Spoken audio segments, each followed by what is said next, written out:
What is going on, you guys? My name is Rage, and we are back today with a Cosmic Section update for Dark Dimension 6 on where I'm at. So, as you can see, following the conclusion of my global section, I'm still ranked top 1,000 in the game, being free to play, and as well as bringing a baby apocalypse. So, I'm not sure if you guys have seen my videos. They've definitely been interesting because, unlike a lot of the other content creators and folks that have brought in Apocalypse, I think I'm the only one that's brought in a 5 yellow 2 red, so definitely check that out if you guys are interested to see how he does. Not as bad as people think if you have the right team and synergy, but in today's video we're going to be focused on talking about the cosmic characters, the 5 that we're planning to bring in, and right now I am in the stage of leveling them up day after day, and once I have those videos out, guys, I will make sure to keep you posted.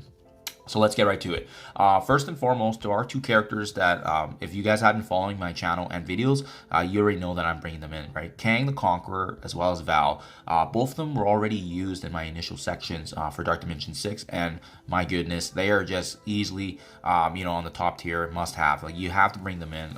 The damage that Kang brings to the table, even in Dark Dimension 6, where these HP pools are scaled phenomenally, he is doing work. Kang is definitely making dents every time he strikes, clearing the barrier. His ultimate that absolutely shreds the defense, applying debuffs. Absolutely love it, and his just his turn meter and speed advantage is much appreciated, and as well as his passive attacks that he does. So you're gonna really appreciate the damage that he can bring to the table. On top of that, we're gonna be able to rewind things if it goes south with Val's revive. On top of that, Val provides a very detrimental and critical exposure, that trait that essentially allows Val to generate energy whenever any of our fellow allies do attack. On top of that, a very devastating ability block, hitting the primary and adjacent targets. Absolutely love it. And the cool thing is there are some Bifrost characters in Cosmic as well that you can bring in, so you can have that additional synergy there with the ultimate, where Val can actually bring back dead allies on top of that, as well as the Bifrost. So just something to keep in mind if you guys are interested, in addition to actually applying trauma and as well as buffs to the team. So these 2 absolute must-have, guys. There's a lot of investment needed in both of them, but let me tell you, they are really well worth it, and they're gonna pay dividends for sure. My number 3, guys. So this one was a very, very lucky release for me, because I know some folks may not have had access to Photon when they were going through Dark Dimension 6 initially, but thankfully I was slowly getting through my my non-traits as well as global, and then the Secret Defenders came. So this was without a doubt a no-brainer, just because of what Photon can bring to the team, the damage, and as well as her relevance in the meta, right? But what I love about what she brings to the table, her special being able to apply blind and slow, clearing all deflects and minor deflects.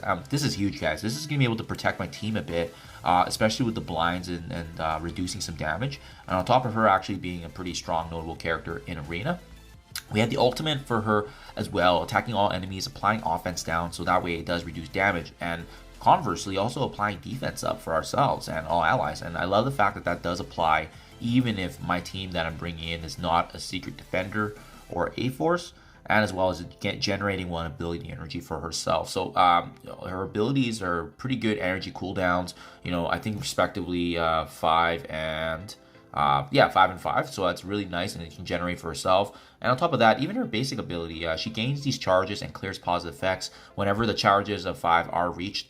She's going to be able to attack all the enemies for additional damage, fill her speed bar, and as well, that's just really awesome mechanic that we're going to be getting additional output from her and value. So she's gonna be adding to the damage, but as well as giving the team some supportive buffs, and hitting the enemy with offense down to protect us a little bit, which is huge. The timing of her abilities are definitely gonna matter, which is what I love about her standalone kit. And then next up, guys, I want to bring in Kestrel here, because I already got Kestrel gear tier 18 as well. But I mean, more specifically, Kestrel's value in the sense that she's already needed for the big boy apocalypse unlock, at least at gear tier 17, and you need her at the level blue 5. So a lot of folks are probably going to have a very big Kestrel already, a 6 red, 7 red. I wouldn't be surprised. This is a character that's historically performed very, very well, and it's been in the game for a few years now, but one of the original strike characters, and her even needed for Apocalypse, it really does make sense. She's self-sufficient, her special applying a bunch of buffs for herself, but what I like about her aspect is she's going to be applying defense down whenever she does make any moves. and by that, with her Raider ISO 8, my allies attacking are going to be able to ping that, and she's going to be doing a lot of damage. I really like her ultimate as well. Takes a bit of energy to build up, but I mean, be able to clear all positive effects, applying defense down once again, the piercing, really good stuff. There might be some enemies we need to take down where they can't be revived, and that's definitely going to be notable for Val, for Kestrel, obviously. And then the passive too, her being able to heal 20% HP, clearing all negatives. I mean, she's self-sufficient. Even if my team's not doing great, Kestrel is basically standalone. Her only shortfall is the fact that she doesn't really do much for the team. But again, just the value, and it kind of makes sense. And what's really attractive about Kestrel as well is just the mixture of the tech and skill, which are two areas of Dark Dimension 6 where we do have more materials on. It's the Mystic and Mutants that are taking a hit more so in this run that I've noticed, and Bile as well, actually, while we're on that note.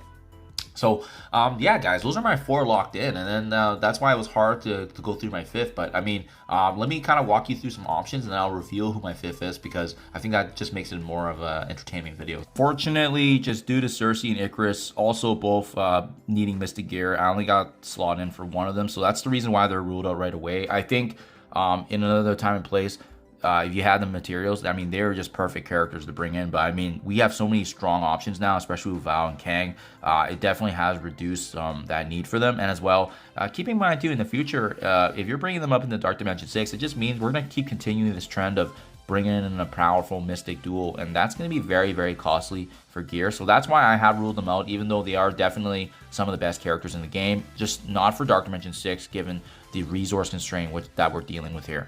Phyla-Vel Moondragon, interestingly enough, the Infinity Watch, as power crept as they are, these two characters still have relevance in the game if you have them already built up for Infinity Watch. But what I like about Phyla-Vel is the barrier, the cleanse, so she can bring in some more supportive buffs, because we've seen with our team right now, we got some pretty decent damage, but Phyla-Vel can provide some additional support if need be, especially her being a protector. I like Moondragon as well. I don't have her built up as high as Phyla-Vel, because Phyla-Vel was previously used in Dark Dimension 5 for myself, but Moondragon's also a skill character, and Phyla-Vel is Bile. So, I mean, if you want to, again, lean away from the Mutants and Mystic Air, these are strong options. Moondragon does have 2 heals as well for both her special and ultimate, so that could be that additional supplementary healing if you do need that on your team. And again, food for thought. We saw with the last event here for Blackout Trials, Infinity War Thor, in addition to Starlord Annihilation. If you guys built them up for those events, it might make sense to bring them up. Mind you, unfortunately, Thor is the Mystic trait, and we are trying to save on those materials, right? But a strong option, especially what he can bring to the table. He does have crowd controlling. His Mighty Stormbreaker does take a bit of energy to build up, but I mean, once he activates it, the detrimental offense down, the piercing damage in addition to defense down, a very strong character. Starlord Annihilation, kind of similar to Photon a bit, providing some damage, but as well, being able to have a trusty blind for 2 turns actually as a primary target. In addition, unfortunately, it does lose a value a little bit, because in war is where the blind does impact other affected enemies at that same time. So naturally, you guys might have those 2 characters built up already for Blackout Trials, but again, it's a compromise between whether or not you want to overinvest, right?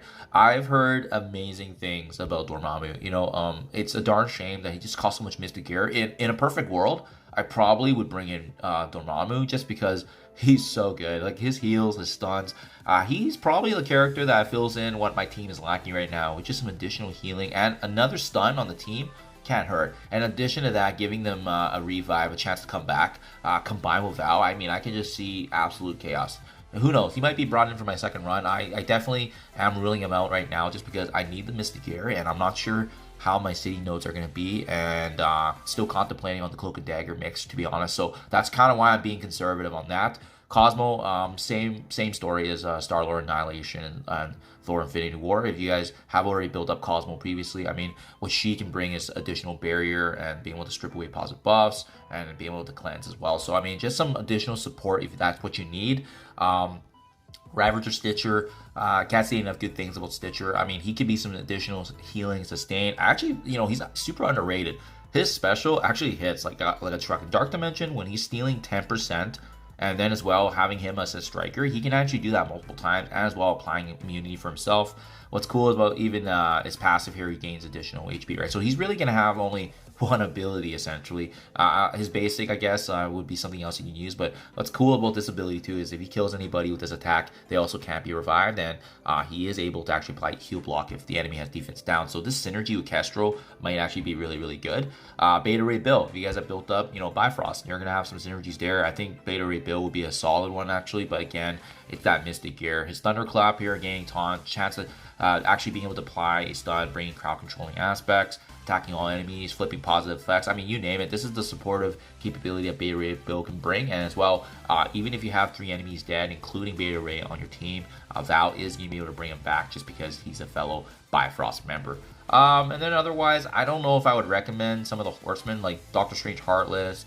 Deathpool technically is part of the unlock for Apocalypse. Like it's just hard, to be honest. Like a lot of these characters are dated, or legendary characters like Adam Warlock, Nova they're not viable for this. I don't know if I would bring in Gamora and Nebula just because both of them are actually power crept pretty hard, and I don't know if they would actually have a lot of value. We have damage already ready to go, right? So it's about bringing on the other well-rounded aspects. Hela is a good one in terms of being able to have the Gregs to soak up damage, but it's nice that she got the rework. Unfortunately with her, she just costs so much. And again, Mystic, if you're planning to go Mystic, Dormammu is the way to go, right? So that's just, there's always better options if you're thinking about that route. I think Minerva is definitely a strong one too. It's a darn shame because I was doing the math for it. I think I probably would have brought in Minerva if I had enough tech gear, but I don't know if I would compromise that just because like she costs so much. But I mean, her ultimate, being able to steal a raw 15% from all enemies, it basically gives your team a full heal, bypasses heal block. That's huge. The special, being able to heal, but as well generate ability energy. It's going to be to create if you have any, but obviously in this case. But reviving a dead ally is the most important here. So she would have some really good synergies with Val, which is why I like what she brings to the table. Unfortunately, like I said, just the amount of gear and uniques needed for Minerva, not great, guys. I think Doctor Strange, he could be a good option. He has revives. He's been buffed and reworked. Power Seeker Defenders, but he is the odd man out, as in if you're building the full team, he's likely the one that most folks are bringing up to the lowest level just because he's not really the most important, or not even the second or third most important. He's definitely on the lower end there, so just something to be mindful of, guys. But like I said, Sylvie, Teen Loki, there's a lot of Bifrost characters that you can utilize, but they all have the same issue, which is Mystic. So guys, that's a rundown of all the viable characters in my honest opinion. Yeah, I guess you can take advantage of Star-Lord T'Challa too. I brought him in for Dark Dimension 5. He was okay with the blinds and so forth, but he's just way too power crept now that he probably get one shot in these nodes. So that leads me to my conclusion, guys. Who am I going with as the number 5th? Out of all these characters,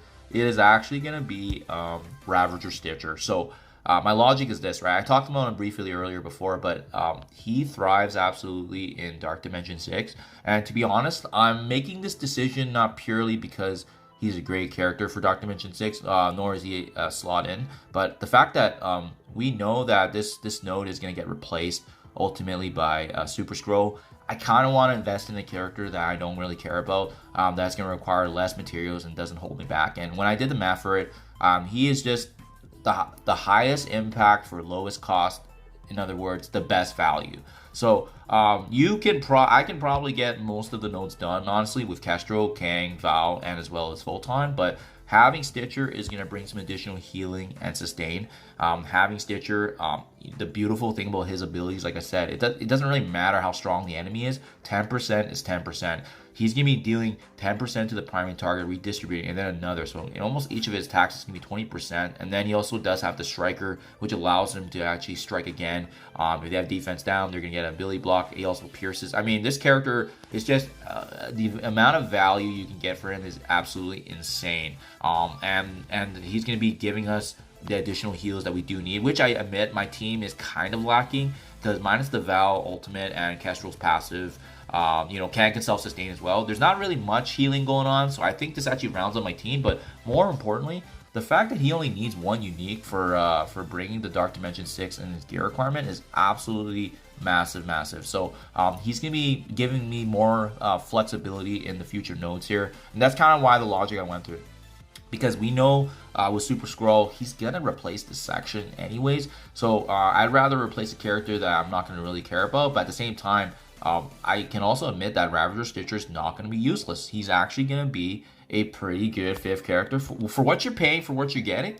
Amazing value. So that's the logic of why I'm bringing him in. So he's gonna give me more flexibility. My second run, I'm gonna bring in Super Scroll to replace that fifth spot. So it really does make sense, guys, honestly. And I'm glad they had a character like this available for us, so we can. It's a pretty easy decision for myself, and I love the fact that Stitcher is also tech. So it doesn't impact me too much in terms of being able to save at least any other additional tech, because we know we might need Shuri later on for the legendary section. So just things I'm thinking about in the future, but as well, if you want to add some more tech characters in City, we are going to have that versatility if need be. So that's my logic, and the nice thing is he does slot in nicely as the fifth with the healing and sustain. But yeah, let me know what you guys think in the comments below, if it's a good or bad idea. But you know, there is no right or wrong in Dark Dimension 6. There is a best 5 in my honest opinion, but this is kind of what's going to work best for my gear and resource management, and it's going to keep me continuing without having to wait.